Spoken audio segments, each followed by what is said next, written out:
السلام علیکم ورحمۃ اللہ وبرکاتہ۔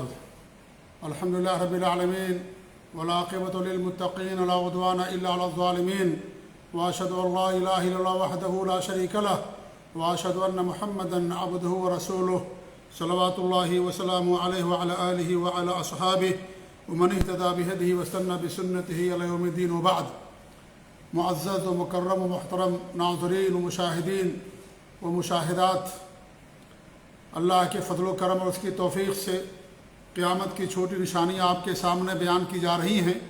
اب تک 17 نشانیاں آپ کے سامنے بیان ہو چکی ہیں، وہ نشانیاں چھوٹی جو واقع ہو چکی ہیں۔ آج 18ویں نشانی انشاءاللہ ہم آپ کے سامنے بیان کرنے کی کوشش کریں گے، اور یہ نشانی ایسی ہے جو واقع ہو چکی ہے، اور وہ ہے پہلی امتوں کی تقلید اور پیروی۔ جو کفار و مشرکین ہیں، یہود و نصارہ ہیں، کافر اقوام و ملل ہیں، ان کی تقلید، ان کی پیروی اور ان کی چیزوں کو اپنانا، یہ بھی قیامت کی نشانیوں میں سے ایک نشانی ہے جو واقع ہو چکی ہے۔ ابو ہریرہ رضی اللہ تعالیٰ عنہ سے روایت ہے کہ اللہ کے رسول صلی اللہ علیہ وسلم نے ارشاد فرمایا، قیامت اس وقت تک قائم نہیں ہوگی جب تک میری امت سابقہ قوموں کی من وعن تقلید اور پیروی نہ شروع کر دے۔ لوگوں نے کہا کہ اللہ کے رسول صلی اللہ علیہ وسلم اہل فارس و روم کی، تو آپ نے فرمایا ہاں، ان کے علاوہ اور کون لوگ ہوں گے؟ یہ صحیح بخاری کی حدیث ہے۔ یعنی جو بھی قومیں گزر چکی ہیں، کفار و مشرکین، یہود و نصارہ، کافر قومیں، ان کی من وعن تقلید کریں گے اور ان کے نقش قدم کی پیروی کریں گے۔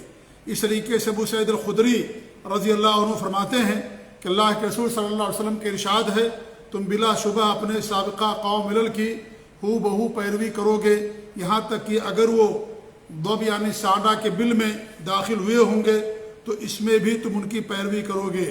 ہم نے کہا کہ اللہ کے رسول صلی اللہ علیہ وسلم یہود و نصارہ، یعنی آپ کی مراد ہے کہ یہود و نصارہ کی من وعن پیروی کریں گے؟ آپ نے فرمایا اور کون؟ یہ بھی صحیح بخاری اور صحیح مسلم کی روایت ہے۔ حدیث کے اندر اللہ کے رسول صلی اللہ علیہ وسلم نے بالشت، ہاتھ اور بل میں داخل ہونے جیسے الفاظ استعمال کیے ہیں جن سے مراد غیر مسلم اقوام کی حد درجہ اور بلا سوچے سمجھے مشابہت اور تقلید ہے، اور ہماری شریعت میں ان کی تقلید کرنے سے منع کیا گیا ہے، کیونکہ مسلمانوں کی اپنی ایک الگ پہچان ہے، ان کا ایک تشخص ہے، ان کی ایک شناخت ہے۔ وہ اپنے اخلاق و کردار سے شریعت پر عمل کر کے، کتاب و سنت کے مطابق زندگی گزار کر کے، لوگوں کے ساتھ حسن اخلاق سے پیش آ کر کے لوگوں کو متاثر کرتے ہیں، خود متاثر نہیں ہوتے۔ وہ ایک مضبوط اور قوی مسلم شخصیت کے وجود کو چاہتا ہے۔ اسلام ہم سے یہ چاہتا ہے کہ مسلمان مضبوط رہیں، طاقتور رہیں، ان کی ایک شخصیت ہو۔ اسلام کی شان یہ ہے کہ بلند ہوتا ہے، وہ کسی کا دست نگر نہیں ہوتا۔ نیز دین اسلام کے اندر ہر خوبی موجود ہے، اور ہر وہ عیب اور خامیوں سے ہمارا دین اسلام الحمدللہ پاک ہے اور مبرہ ہے۔ جب انسان کسی قوم کی یا کسی شخص کی تقلید اور اس کی مشابہت اختیار کرتا ہے تو اس کے اندر احساس کمتری ہوتی ہے، خود اعتمادی جیسا جوہر انسان کی زندگی سے رخصت ہو جاتا ہے، جس کی وجہ سے انسان ہزیمت کی دہلیز پر کھڑا ہو جاتا ہے، اور غیروں کی مشابہت اور پستی انسان کو پستی اور بربادی کی طرف لے جاتی ہے۔ اس سے ایک انسان کا تشخص مل جاتا ہے، اس کی شناخت ختم ہو جاتی ہے، اور نقصان دہ اور جو خطرناک اور مہلک اثرات اور نتائج ہیں، اسی کی بنا پر اللہ کے رسول صلی اللہ علیہ وسلم نے غیروں کی مشابہت اختیار کرنے سے منع فرمایا ہے، اور ہمیں اس کی ضرورت بھی نہیں ہے۔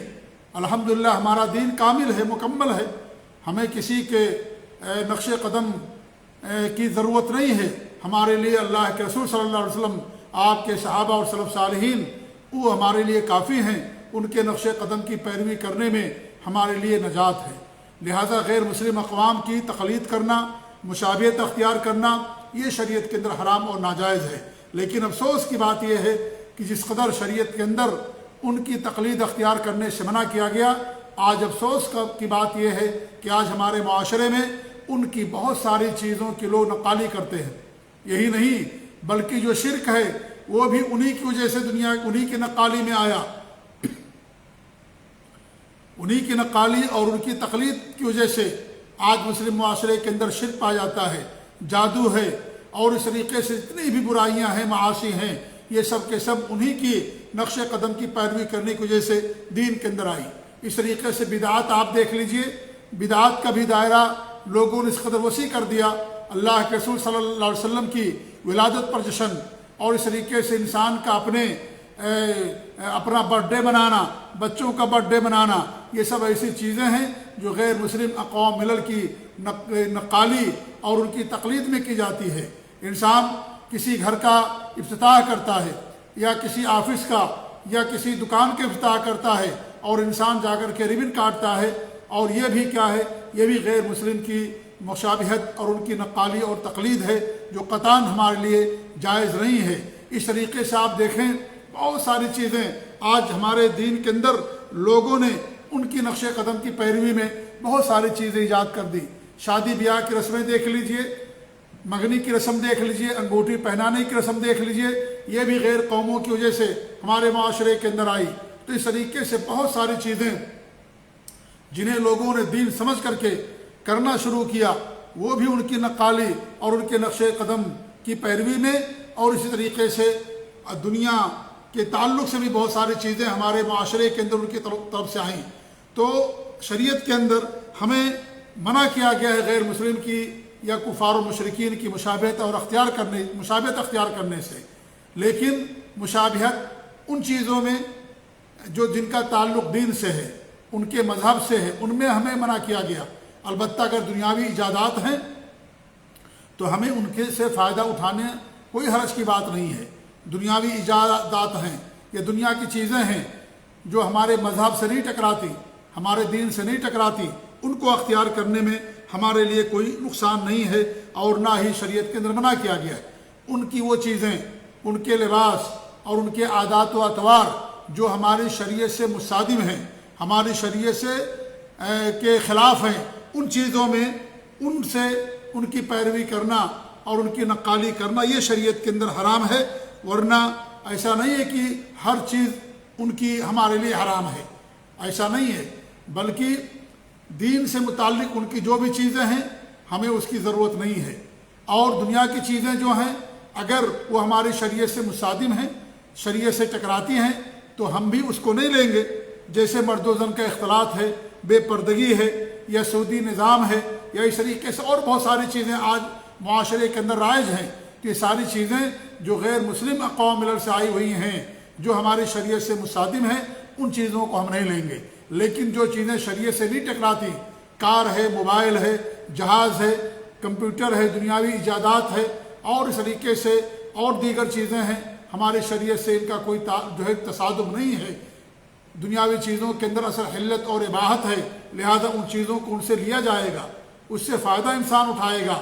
تو ایسا نہیں ہے کہ ان کی ہر چیز ہمارے لیے مبغوض ہے۔ اگر دین سے متعلق کوئی چیز ہے تو وہ چیز ہمارے لیے غلط ہے، ہم ان کی نقالی نہیں کریں گے اور ان کی مشابہت اختیار نہیں کریں گے۔ اور اگر دنیاوی چیزیں ہیں تو اگر ہماری شریعت سے مصادم نہیں ہے تو ہم اس کو لیں گے، اس میں کوئی حرج کی بات نہیں ہے، اور دوسروں سے بھی انسان استفادہ کرے گا۔ تو جہاں تک جو مشابہت اور تقلید کی بات ہے وہ دین سے متعلق ہے اور مذہب سے متعلق ہے، لہذا ان کے مذہب اور ان کے دین کی تقلید اور اس کی پیروی نہیں کی جائے گی۔ وہ ساری شریعتیں منسوخ ہو چکی ہیں۔ اگر ان کی شریعت کے اندر کوئی اچھی چیز جو تھی اس زمانے میں ان کے لیے بہتر تھی، لیکن ہماری شریعت میں آنے کے بعد اس چیز کو منسوخ کر دیا گیا یا اس کے خلاف بتائی گئی بات، تو ان کی ہمیں ضرورت نہیں ہے اور انسان اس کے اوپر عمل نہیں کرے گا۔ لہذا یہ جو مشابہت والا معاملہ ہے، یہ معاملہ دین سے متعلق ہے اور ان تمام چیزوں سے متعلق ہے جو ان کی ایجادات ہیں لیکن ہماری شریعت سے مصادم ہیں۔ ان کے عادات، ان کا لباس، ان کا طور طریقہ، کچھ لباس ایسا ہوتا ہے جو مذہبی ہوتا ہے، اس مذہبی لباس کو ہم نہیں استعمال کریں گے۔ جیسے منگل سوتر ہوتا ہے جو کافر لوگ پہنتے ہیں شادی شدہ عورت کی پہچان ہوتی ہے، یا اس طریقے سے سندور وغیرہ لگایا جاتا ہے، یہ بھی ان کی شادی شدہ ہونے کی پہچان ہوتی ہے۔ یا یہودیوں کو آپ نے دیکھا ہوگا، وہ ایک خاص قسم کی ٹوپی پہنتے اپنے اوپر رکھتے ہیں، یہ بھی ان کی پہچان ہے۔ یا اس طریقے سے لوگ جنیو پہنتے ہیں، دھاگا لٹکاتے ہیں، یہ بھی ان کی پہچان ہے۔ تو جو ان کی پہچان بن جائے، مذہبی شناخت بن جائے، دینی شناخت اور پہچان بن جائے، اس چیز سے انسان دوری اختیار کرے گا، ہمیں قطعاً اس کی ضرورت نہیں ہے۔ لیکن جو دنیاوی ایجادات ہیں، اگر دنیاوی ایجادات ہماری شریعت سے مصادم ہیں تو انسان اس کو بھی نہیں لے گا، اور اگر شریعت سے نہیں ٹکراتی ہیں تو انسان اس کو استعمال کرے گا۔ یہ دنیاوی چیزیں جو بھی ہیں، آج دیکھیں مرد و زن کا اختلاط ہے، یا اس طریقے سے بے پردگی ہے، سودی نظام ہے، یا اس طریقے سے اور بہت سارے حرام کاروبار، یہ ساری چیزیں جو شریعت سے ہمارے مصادم ہیں، ان تمام چیزوں میں ان کی نقالی نہیں کی جائے گی، اور ان سے انسان دوری اختیار کرے گا۔ لیکن افسوس کی بات یہ ہے کہ آج ہم نے تمام چیزوں میں ان کی نقالی کی اور ان کی مشابہت اختیار کی، اور ایسا ہو گیا ہے کہ مسلمان کی شناخت ختم ہوتی جا رہی ہے، اور اس کا تشخص مٹتا جا رہا ہے، اور انسان کے مسلمان کی ہزیمت اور اس کی احساس کمتری کی دلیل ہوتی ہے۔ اس لیے دین اسلام ہمارا سچا اور بہتر دین ہے، ہمیں کسی اور کی چندہ ضرورت نہیں ہے۔ تو یہ بھی ایک ایسی نشانی ہے کہ غیر مسلم یا کفار و مشرکین کی تقلید اور ان کی پیروی، یہ بھی نشانی پوری ہو چکی ہے اور پوری ہو رہی ہے۔ اللہ تعالیٰ سے ہماری یہی دعا ہے کہ اللہ رب العالمین ہمیں ان تمام چیزوں سے بچائے، اللہ رب العالمین ہمیں شریعت پر عمل کرنے کی توفیق دے، اور غیر مسلم اقوام ملل کی نقالی اور ان کی مشابہت اختیار کرنے سے اللہ رب العالمین ہم سب کو محفوظ رکھے، آمین۔ وصلی اللہ علیہ محمد وعلی آلہ وصحبہ اجمعین، وجزاکم اللہ خیر، والسلام علیکم ورحمۃ اللہ وبرکاتہ۔